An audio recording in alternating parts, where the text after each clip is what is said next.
নমস্কার বন্ধুরা, আমি সায়নী। তোমাদের সবাইকে স্বাগত জানাই লিভিং উইথ সায়নী পরিবারে। বন্ধুরা, সামনেই আসতে চলেছে সরস্বতী পুজো। আর সরস্বতী পুজোর ঠিক আগের দিন অর্থাৎ মাঘ মাসের শুক্লা চতুর্দশী তিথিতে সংগঠিত হয় গণেশ পুজো। ব্রহ্মবৈবর্ত পুরাণ অনুযায়ী সিদ্ধিবিনায়ক গণেশের জন্ম হয় শুক্লা চতুর্দশী তিথিতে। পুরাণ অনুযায়ী বলা হয়, মহাদেব ও পার্বতী মায়ের বিবাহের কিছুদিন পর কুমার কার্তিকেয় যখন দক্ষিণ ভারতের দায়িত্ব নেন এবং কুমারী অশোক সুন্দরী যখন ধ্যানমগ্ন হন, ঠিক সেই সময় মহাদেব কোনো এক উদ্যানে ধ্যানমগ্ন হয়েছিলেন। সেই সময় দেবী পার্বতী একাই কৈলাসে বিরাজ করছিলেন। এই সময় দেবী মাঝে মাঝেই ব্যথিত ও একাকিত্ব অনুভব করতেন। একদিন স্নানে যাওয়ার সময় দেবী নিজের গায়ের ময়লা দিয়ে সুন্দর বালকের সৃষ্টি করেন এবং তাতে প্রাণ প্রতিষ্ঠা করেন এবং নাম দেন বিনায়ক, অর্থাৎ যে জগতের অধিপতি অথচ বিনয়ী এবং বিনম্র। এরপর ভাদ্র মাসের শুক্লা চতুর্দশী তিথিতে মহাদেব কৈলাসে প্রত্যাবর্তন করেন। সেই সময় দেবী পার্বতী স্নানাগারে ছিলেন। এই সময় এই দরজায় পাহারায় ছিলেন গণপতি বাপ্পা বা তার প্রিয় পুত্র বিনায়ক। স্বভাবতই বিনায়ক মহাদেবকে চিনতেন না, তাই তিনি বাধা দেন ভিতরে যাবার জন্য। ঠিক সেই সময়ই ক্রুদ্ধ দেবাদিদেব শিরচ্ছেদ করেন বিনায়কের। এই খবর পেয়ে মাতা পার্বতী নিজের পুত্র বিয়োগের শোকে সমস্ত সৃষ্টিকে ধ্বংস করতে যায়। এই সময় নন্দী মহারাজের সহায়তায় একটি গজের মাথা কেটে নিয়ে আসা হয়। এরপর মহাদেব তাতে প্রাণ প্রতিষ্ঠা করেন এবং বিনায়ককে গণদের ঈশ অর্থাৎ গণেশ নামে চিহ্নিত করা হয় বা গণদের ইষ্ট দেবতা হিসাবে চিহ্নিত করা হয়। তো এই জন্যই গণপতি বাপ্পার দুটি জন্মের তিথি পালন করা হয় মর্তধামে, একটি ভাদ্র মাসে এবং একটি মাঘ মাসে। তো চলো বন্ধুরা, দেখে নেওয়া যাক মাঘ মাসের শুক্লা চতুর্দশী তিথিতে আমরা কিভাবে গণপতি বাপ্পার পুজো করব ঘরোয়া উপাচারে।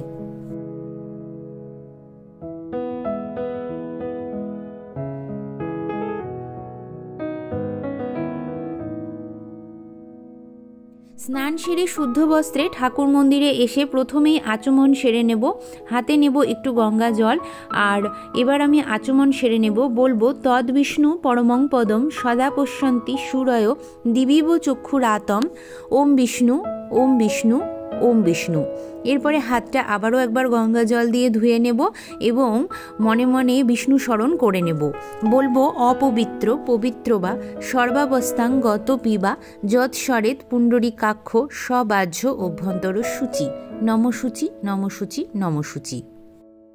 এই বছর চতুর্থী তিথি পড়ছে 2 ফেব্রুয়ারি 2025, বাংলার 19 মাঘ 1431 রবিবার। চতুর্থী তিথি থাকবে দিবা ঘন্টা 12টা 14 মিনিট পর্যন্ত। এই দিনই শ্রী গণেশ চতুর্থী বা বিনায়ক চতুর্থী। বন্ধুরা দেখো, এখানে আমরা সবাই জানি যে গণপতি বাপ্পার পুজো উত্তর দিকে মুখ রেখে করতে হয়, তাই জন্য আমি উত্তর দিকে একটা পাটা পেতেছি। আর এই জলচৌকিটার ওপরে দেখো আমি একটা লাল রঙের কাপড় বিছিয়ে নিয়েছি। আমরা সবাই জানি গণপতি বাপ্পার 4টে প্রিয় রঙের মধ্যে লাল, গোলাপি, কমলা আর হলুদ রং ভীষণ প্রিয়। তো তার মধ্যে থেকে আমি লাল রঙটি এখানে পাতলাম। একটু ফুলের পাপড়ি ছিটিয়ে নিয়েছি। তোমরা চাইলে এখানে আতপ চাল দিয়ে একটা স্বস্তিক চিহ্ন অঙ্কন করতে পারো। মাটির একটি মূর্তিতে আমি পূজা শুরু করছি। বন্ধুরা, তোমরা যারা এই দিন গণেশ ভগবানের নতুন মূর্তি আনতে চাইছো, তারা কি ধরনের মূর্তি আনবে আমি সেটা প্রথমেই বলে দিই তোমাদেরকে। গণেশ ভগবানের সুর দেখে আমাদের আনতে হয় এবং বসা গণপতি বাপ্পা যেন আমরা আনি সেটা আমাদের দিকে প্রথমেই লক্ষ্য রাখতে হয়। তো যখন তোমরা গণপতি বাপ্পার কোনো মূর্তি কিনবে তখন এটুকুন দেখে নেবে যেন গণপতি বাপ্পা কোনো নৃত্যরত বা বাদ্যরত না হয়, তিনি যেন সৌম্যকান্তি হন, বসে থাকেন যেন তোমার বাড়িতে। এই ধরনের মূর্তি কিনবে। আর সুর ডান দিকে থাকলে সেটা হচ্ছে সিদ্ধি বিনায়কের রূপ, আর বাঁ দিকে থাকলে সেটা হচ্ছে বিঘ্নহর্তার রূপ। তো তোমরা দুটো রূপেরই যে কোনো একটি মূর্তি নিতে পারো। এরপরে বলি বন্ধুরা, সেই মূর্তিটি নিয়ে এসে বাড়িতে তোমরা যখন পঞ্চামৃত করাবে না, তখন পঞ্চামৃত করালে কিন্তু তার প্রাণ প্রতিষ্ঠা হয়ে যায়। আর যদি মাটির মূর্তি আনো তাহলে একটু পরেই দেখো আমি স্নানের বিধি দেখাবো। তো সেই স্নানের বিধি যখন আমি দেখাবো বলে দেবো যে কি কি লাগবে তোমার স্নানের বিধিতে। তো সেই স্নানের জল দিয়ে যখন তুমি স্নান করাবে তখন কিন্তু প্রাণ প্রতিষ্ঠা ঠাকুরের হয়ে যায়। যে কোনো দেবী মূর্তি বা দেবতার মূর্তিতে সেটা কিন্তু প্রাণ প্রতিষ্ঠা হয়ে যায়। প্রথমেই আমি অগ্নিদেবকে আবাহন জানানোর জন্য এখানে একটি তেলের প্রদীপ প্রজ্বলিত করেছি।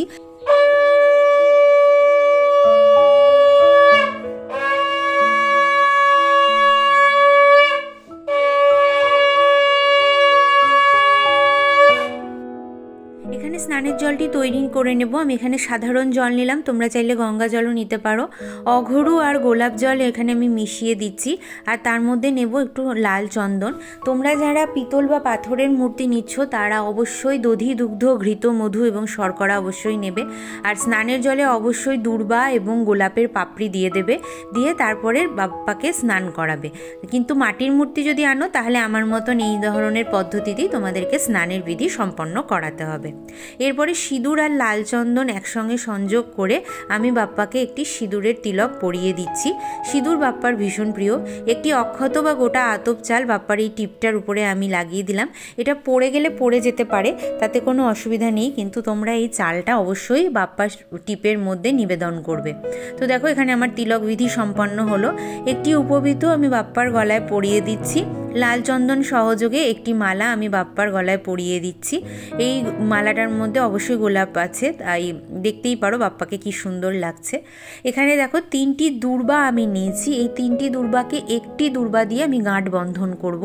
বন্ধুরা, এই নিয়মে তোমরা অবশ্যই প্রত্যেক বুধবারেও গণপতি বাপ্পার কাঁধে, বা গণপতি বাপ্পা খুব ছোট হলে মাথার ওপরে, আর গণপতি বাপ্পা যদি একটু বড় হয় তাহলে ডান দিকেও রাখতে পারো, তোমাদের যেরকম সুবিধা।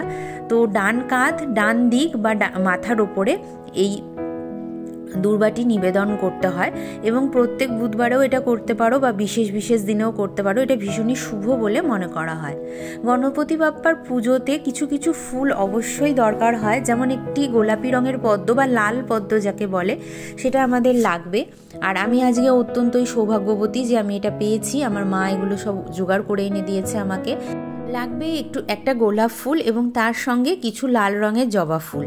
তো এইগুলো ছাড়া কিন্তু পুজো হয় না। আর তার সঙ্গে পান আর দূর্বা তো অবশ্যই আমাদেরকে এই পূজাতে রাখতে হবে। এবার আমি পুষ্পাঞ্জলি দিয়ে নেব।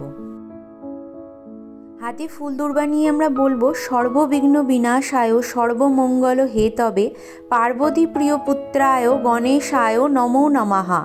এই মন্ত্রটি বলে আমরা বাপ্পার পায়ে প্রথমবারের মতন ফুল নিবেদন করব।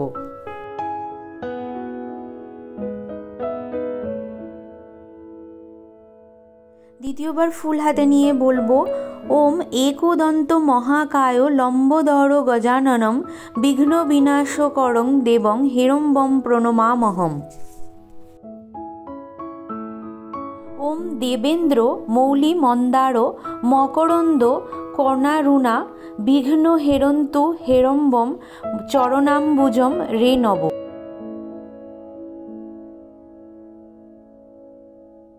একদন্ত মহাকায় লম্বোদর গজাননম বিঘ্ন বিনাশকরং দেবং হেরম্বম প্রণমামহম। এই মন্ত্রটি বলে আমি প্রণাম জানিয়ে নিলাম। বন্ধুরা, এরপরে আমরা সবাই জানি গণেশ ঠাকুরের প্রিয় ফুল হচ্ছে জবা ফুল, তাই দিয়ে আমি কিন্তু এই মন্দিরটা সুন্দর করে সাজিয়ে দেব। গণপতি বাপ্পাকে কিছু মঙ্গল দ্রব্য আমাদের নিবেদন করতে হবে। আচ্ছা, এই ক্ষেত্রে বলি, আমি ঘট পেতে এই পুজোটি দেখালাম না, তার একটাই কারণ যে এর পরের দিন আমার সরস্বতী পুজোর একটা চাপ থাকে, এবং সরস্বতী পুজোতে আমি সুন্দর করে ঘট পেতেই পুজো করি। আর আরও একটা জিনিস, ভাদ্র মাসের যে শুক্লা চতুর্থী তিথি হয় সেই সময় কিন্তু আমি গণেশ ঠাকুরের একদম ঘট পেতে পুজো করি, তাই জন্য এই পুজোটা আমি আর ঘট পেতে দেখালাম না। তোমরা যদি ঘট পেতে পুজো দেখতে চাও, আমি এর আগের বছর ঘট পেতে পুজো দেখিয়েছি, সেটা আমি আই বাটন এবং ডেসক্রিপশানে দিয়ে দেবো, সেখান থেকে তোমরা দেখে নিতে পারো। মঙ্গল দ্রব্যের মধ্যে আমি 3টে কাঁচা হলুদ, 3টে সুপুরি, 3টি পান এবং একটি কাঁচা টাকা অর্থাৎ 1 টাকার কয়েন রাখলাম। তোমরা এখানে রূপোর টাকাও রাখতে পারো, কাঁচা হলুদের বদলে হলুদের গাঁটও দিতে পারো। এই জিনিসগুলি পুজো হয়ে যাওয়ার পর এবং চতুর্থী তিথি চলে যাওয়ার পর পানটা জলে দেবে, এবং এই সুপুরি, হলুদ এবং এই যে কাঁচা টাকাটা যেটা থাকলো সেটা তোমরা একটা লাল কাপড়ে বেঁধে তোমরা তোমাদের যারা ব্যবসা করো ব্যবসার জায়গায়, মানে যেখানে টাকা তোমরা রাখো সেখানে, বা তোমরা তোমাদের নিজেদের মানে যে লকার থাকে, মানে যেখানে তোমরা টাকা রাখো আলমারিতে, সেখানেও রাখতে পারো। তবে যারা ব্যবসায়ী আছো তারা অবশ্যই এই কাজটা করতে পারো, এতে কিন্তু অর্থের প্রচুর সমাগম ঘটে। তো তোমরা এটা করে দেখতেই পারো। আর একটা কথা আমি এখানে বলবো যে গণেশ ঠাকুরের পুজো কখনোই সিদ্ধিমা এবং ঋদ্ধিমায়ের পুজো ছাড়া হয় না, তাই গণেশ ঠাকুরের পুজোর পরে আমি সিদ্ধিমা এবং ঋদ্ধিমাকে দুই পাশে স্থাপন করব। তোমরা যখন গণেশ মূর্তি স্থাপন করছো সেই সময়ও তোমরা সিদ্ধিমা ঋদ্ধিমাকে স্থাপন করতে পারো। তবে আবার কেউ যদি চাও যে গণেশ ঠাকুরের প্রণাম মন্ত্র বলার পরে তারপরে তোমরা সিদ্ধিমা ঋদ্ধিমাকে স্থাপন করবে, সেটাও করতে পারো, কোনো অসুবিধা নেই। তো দেখো আমি গণেশ ঠাকুরের দুই পাশে একটু করে চাল বা অক্ষত মানে দিচ্ছি, নিবেদন করছি। এরপরে তোমরা দেখো আমি একটি সুপুরিতে মৌলি সুতো বেঁধে সুন্দর করে এখানে এই যে এইভাবে তৈরি করে নিয়েছি। তো এই দুটো আমি গণেশ ঠাকুরের দুই পাশে রাখবো, অর্থাৎ এইভাবে আমি সিদ্ধিমা এবং ঋদ্ধিমাকে স্থাপন করব একদম সহজ সরলভাবে। এটা কোনো ব্যাপারই না। তোমরা যারা মৌলি সুতো পাচ্ছ না তারা অবশ্যই তোমরা শুধু সুপুরিতেও করতে পারো। তাতে আমি সিঁদুর নিবেদন করছি এবং এরপরে আমি পুষ্প নিবেদন করছি। এবার একটা কথা বলি বন্ধুরা, আমি এই চতুর্দশী তিথিতে গণেশ ঠাকুরকে একটি করে ধুতি দিয়ে থাকি। তো তোমরা যদি ধুতি দিতে পারো তাহলে অবশ্যই দেবে, আর ধুতি না পারলে দিতে পারলে তাহলে তোমরা একটু মৌলি সুতো কেটে আতর লাগিয়ে বাপ্পার গলায় নিবেদন করে দেবে। বাপ্পার অত্যন্ত প্রিয় ফল হচ্ছে আপেল, কলা এবং নারকেল। নারকেলটা চূড়া বিশিষ্ট নেবে এবং দু ভাগে ফাটিয়ে নেবে, ঠিক আমি যেইভাবে দিচ্ছি তোমরা দেখতেই পাচ্ছ, ঠিক এইভাবে নিবেদন করবে। আর কেউ যদি মন্দিরে যেয়ে পুজো দিতে চাও, মন্দিরে যেয়ে এই নারকেলটা ফাটিয়ে দেবে এবং যে জলটা থাকবে সেটা পারলে বাপ্পার যে ঘরটা যদি থাকে সেখানেও নিবেদন করতে পারো বা বাপ্পার পায়ের কাছেও নিবেদন করে দিতে পারো। আর বাপ্পার প্রিয় মিষ্টি হচ্ছে লাড্ডু, এটা আমরা সবাই জানি। মোদকও খুব প্রিয় বাপ্পার। আমি চেষ্টা করি, আমি ঠিক না, আমার মা চেষ্টা করেন প্রত্যেক চতুর্থী তিথিতে বাপ্পাকে, মানে বছরে যে দুটো চতুর্থী তিথি থাকে সেই দুটোতে বাপ্পাকে একটু মোদক বানিয়ে দেওয়ার নিজে হাতে। তো আজকে তো চতুর্থী তিথি নয়, তাই আমি বাজারে আসলে পাইনি, যেই দোকান থেকে মিষ্টি কিনি আর লাড্ডুটাই পেয়েছি, তাই লাড্ডু দিয়েই আমি আজকে ভোগ নিবেদন করছি। আর দূর্বা দিয়ে আমি বাপ্পার ভোগ নিবেদন করি সবসময়।